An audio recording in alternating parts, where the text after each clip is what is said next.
7 सितंबर 2020 ये एक ऐसा दिन था जब उज्जैन के जाने माने गैंगस्टर दुर्लभ कश्यप पे चाकू से 30 से 35 बार हमला करके एक ग्रुप के द्वारा उसकी जान ले ली जाती है। आज की वीडियो में हम यही देखने वाले हैं कि आखिर उस रात इस चाय की दुकान पर एग्जैक्ट हुआ क्या था। साथ ही ये भी समझेंगे कि इस मर्डर में किसका हाथ था और ये भी देखेंगे कि दुर्लभ कश्यप इतनी कम उम्र में ही या ये कहूँ कि 20 साल की एज में ही आखिर ये इतना बड़ा गैंगस्टर बना तो बना कैसे। तो चलिए शुरू से इस कहानी को एनिमेशन के जरिए से समझते हैं। 8 नवंबर 2000 वो दिन था जब मध्य प्रदेश के उज्जैन के एक शहर अब्दालपुर में दुर्लभ कश्यप का जन्म होता है, जहां मां का नाम पद्मा था जो उज्जैन में एक स्कूल में टीचर थी और पिता का नाम था मनोज कश्यप जो अपना खुद का ही बिजनेस चलाते थे। बच्चे का नाम दुर्लभ इसके माता पिता ने इसलिए रखा था क्योंकि कई मिन्नतों के बाद उन्हें एक संतान हुई थी और माँ को पूरा भरोसा था कि हमारा बेटा बड़ा होकर बड़ा काम जरूर करेगा। लेकिन किसे पता था कि ये बड़ा काम क्राइम की दुनिया की तरफ होगा। खैर क्लास 8 और 9th में ही दुर्लभ अपने स्कूल में पढ़ने वाले बच्चों के बीच होने वाले झगड़ों को सॉल्व करने के लिए बीच में जाया करता था और लकीली उन्हें सॉल्व भी कर देता था। देखते ही देखते स्कूल के सारे बच्चों के बीच में कश्यप का दबदबा बढ़ने लग गया था और महज 16 साल की उम्र में ही अपने स्कूल के साथ कश्यप आसपास के इलाकों में भी काफी ज्यादा फेमस हो गया था। जहाँ छोटी मोटी लड़ाइयाँ हो या कोई और काम हो, लोग दुर्लभ के ही पास आने लगे थे। लोग उसे प्यार से कोहिनूर बुलाने लगे और इसी सब के चलते दुर्लभ का पढ़ाई में मन ही नहीं लगता था और क्लास 10 तक आते आते दुर्लभ की पढ़ाई पूरी तरीके से छूट जाती है। अब इस समय तक दुर्लभ को यह बात समझ आ गया था कि उसे किस काम को करने में ज्यादा खुशी मिलती है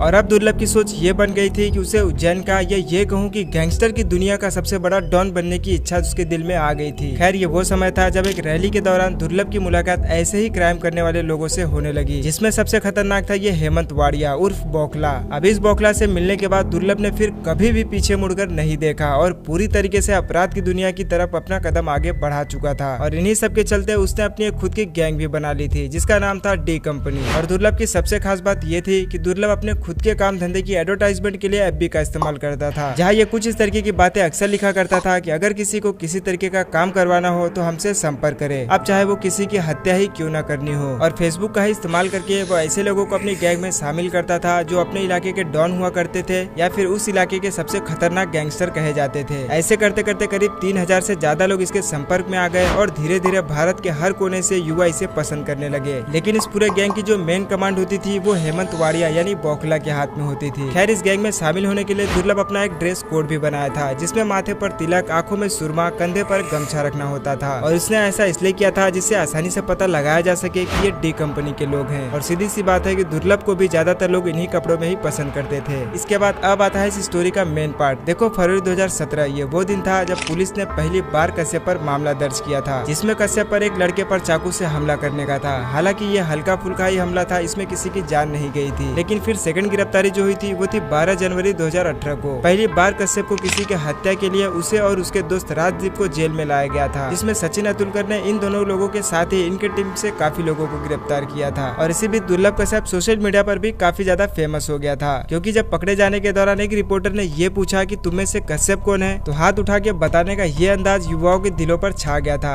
जो इस तरीके के कामों को किया करते थे। और इसके बाद दुर्लभ की पॉपुलैरिटी और भी ज्यादा बढ़ गई और उस समय जब दुर्लभ को गिरफ्तार किया गया था तो उसे शुरू में उज्जैन के एक जेल में रखा गया था, जहाँ सचिन अतुलकर ने कश्यप को ये भी बात कही थी कि कश्यप जब तक तुम जेल में हो तभी तक सुरक्षित हो, क्योंकि इतनी छोटी उम्र में ही तुमने इतने ज्यादा दुश्मन पाल लिए हैं कि बाहर निकलते ही कोई भी तुम्हें मार देगा। और हुआ भी कुछ ऐसा ही। खैर टॉपिक पर वापस आते हैं। नाबालिग होने की वजह से कश्यप ने हाई कोर्ट में अपील की तो हाई कोर्ट ने उसे बाल सुधार केंद्र में भेजने का फैसला कर दिया। कुछ महीने वहाँ अकेले बिताने के बाद वो काफी ज्यादा सुधर गया था और जेल से बाहर आने के बाद वो खुद का बिजनेस भी शुरू करना चाहता था। लेकिन इसी बीच आ गया था 2020, जहाँ पूरे देश में लॉकडाउन की स्थिति हो गई थी। तो उस समय दुर्लभ ने भी बिजनेस का प्लान कैंसिल करके इंदौर से मजबूरन दुर्लभ को उज्जैन अपनी माँ के पास आना पड़ा। यहाँ आपको एक बात ये पता होनी चाहिए कि दुर्लभ के माता पिता के आपस में ना बनने की वजह से ही ये अलग अलग रहते थे, जिसमें कश्यप कभी अपने माँ के पास रहता था, कभी अपने पिता के पास, क्योंकि वो दोनों से ही बहुत ही ज्यादा प्यार करता था। खैर आखिर वो दिन आ गया जब लॉकडाउन की वजह से दुर्लभ उज्जैन अपने मम्मी के यहाँ पर आ जाता है और कुछ महीने यहाँ रहने के बाद और लॉकडाउन का लंबा समय चलने की वजह से वो इस बात से काफी ज्यादा ऊब जाता है और कॉल करके 6 सितंबर 2020 को अपने दोस्तों को घर पर खाने के लिए इनवाइट कर देता है, क्योंकि 6 सितंबर तक लॉकडाउन की स्थिति भी काफी ज्यादा नॉर्मल हो चुकी थी। इसके बाद दुर्लभ के सभी दोस्त उसके घर आते हैं और फिर रात का खाना खाते हैं और कुछ बातचीत करते हैं। तभी दुर्लभ के दोस्त का मन बाहर जाकर चाय और सिगरेट पीने का करता है। लेकिन दिक्कत ये थी कि इस समय तक रात के 1 बज चुके थे और रात के 1 बजे तक चाय की सभी दुकानें बंद हो जाती है। तभी इनमें से एक दोस्त ये कहता है कि मैं अभी हेलावाड़ी क्षेत्र से ही आ रहा हूँ और मैं हेलावाड़ी में एक चाय की दुकान को जानता हूँ जो रात भर खुली रहती है। तभी करीब रात के 1 बजे सभी अपनी बाइक्स उठाकर हेलावाड़ी की उस दुकान की तरफ निकल जाते हैं, जहाँ सभी पहुंचकर चाय पी रहे होते हैं कि वहाँ पर अपनी कार से कुछ और लोग पहुँच जाते हैं। रुको, ये तो समझ लो कि आखिर ये लोग है कौन। देखो, जिस इलाके में अभी दुर्लभ बैठा है ये हेलावाड़ी है, और इस इलाके में जिस गैंग का दबदबा चलता था वो था केकेसी यानी कुत्ता कमीना चीज, जिसका लीडर था रमीज खान। और अभी यहाँ पे इसी गैंग के मेंबर मौजूद है। यही है केकेसी के लोग, जिसमें ये शहनवाज इसमें से सबसे खास है। और यहाँ बैठा है ये सादाब जहरीला, जो कि शहनवाज का भाई था। अब केकेसी के लोग इस समय यहाँ पर इसलिए पहुंच गए क्योंकि जिस चाय की दुकान पर ये लोग बैठे हैं ये इसी ग्रुप के लीडर रमीज का भाई चलाता था, जिसका नाम था अमन उर्फ भूरा। अब यहाँ पर यह भी हो सकता है कि शायद हो सकता है कि कश्यप के यहाँ होने की खबर इसी ने दी हो। खैर, जब यहाँ पर केकेसी और डी कंपनी दोनों आमने सामने आ जाती है तो दोनों में बहुत ही भयानक बहस हो जाती है। और बहस में कश्यप को इतना ज्यादा गुस्सा आ जाता है कि उसने फौरन अपनी पिस्टल निकाली और सीधा शहनवाज पर गोली चला दी, बिना कुछ भी सोचे समझे। हालांकि किस्मत अच्छी है और गोली हल्की से मिस हो गई और गले के पास से गुजर गई। फिर क्या, शहनवाज के गिरते ही बाकी के लोग गुस्से में कश्यप पर हमला कर देते हैं। बाकी कश्यप के दोस्त के पास कोई हथियार न होने की वजह से ये सब भागने लगे, और दोस्तों को भागता हुआ देख कश्यप कुछ समझ नहीं पाया और भागने की वो भी कोशिश करने लगा। आप यहाँ पे ये भी जानकर हैरान हो जाओगे कि भागने वाले कश्यप के सारे खास दोस्त थे। इसमें से ये एक राजदीप मंडोई, कश्यप का जो बहुत ही खास मित्र था। खैर, बाकी लोग भागने में तो सफल रहे, लेकिन कश्यप को चारों तरफ से घेर लिया गया, क्योंकि टारगेट भी तो यही था। अब कश्यप शहनवाज, राजा, सिराज बाबा और सदाब के द्वारा चारों तरफ से घेर लिया जाता है। फिर क्या था, एक के बाद एक इन सबने मिलकर 30 से 35 बार कश्यप पर चाकू से हमला किया और उसे इतनी बुरी तरीके से घायल कर दिया कि शब्दों में बताना ये इम्पॉसिबल है। और फिर वहीं पास में खड़े इस चाय वाले ने कोई कसर नहीं छोड़ी और उसने ये कहा कि इसे आज ही पूरी तरीके से मार डालो, नहीं तो आगे चल के ये बहुत बड़ी प्रॉब्लम खड़ी कर देगा। खैर, इस समय रात के 2 बज रहे थे, सब अपने घरों में सो रहे थे और केकेसी के लोग अपना काम खत्म करके चुपचाप यहाँ से चले जाते हैं। और सुबह पुलिस को कश्यप की बॉडी यहाँ पर बिना शर्ट की ऐसी हालत में मिली, एक छोटे से चौल में। पूरे शरीर पर कई बार चाकू से वार किया गया था और पूरा शरीर खून से लथपथ था। ये बताना तो बहुत ज्यादा मुश्किल है कि कितनी दूर तक उसे दड़ा दड़ा कर मारा गया है। खैर, अगर उस दिन कश्यप के दोस्त थोड़ी सी और हिम्मत दिखाते तो शायद कश्यप आज जिंदा होता था। लेकिन बात वही है कि बुरे काम का नतीजा बुरा ही होता है। वीडियो पसंद आई हो तो प्लीज लाइक करके चैनल को सब्सक्राइब जरूर